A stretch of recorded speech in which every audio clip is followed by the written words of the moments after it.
If you are using the term gain staging as a verb, you might be overthinking it. Like, I gain staged this, and then I gain staged that. If gain stage were a proper verb, it would just mean to set sensible levels, and I'd argue that that's something most engineers just do without a prescription. Kind of like being on time. This morning, I on-timed my alarm, and then I on-timed myself to school. At the end of the day, I on-timed home on time. You don't need to be that scientific about it. If you're clipping your meter at any point, hey Goldilocks, this porridge, it's too hot. Turn down whatever's feeding it. Plus a little bit more in case you didn't turn it down enough.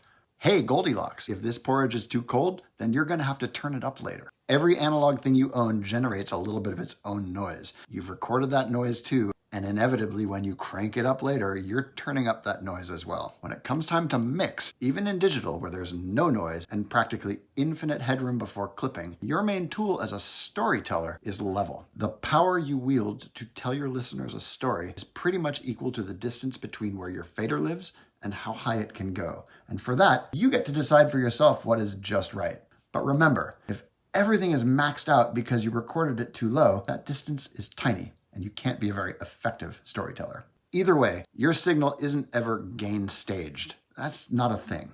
Gain staging is something you adhere to. It's best practice. So maybe think twice before you use gain stage as a verb.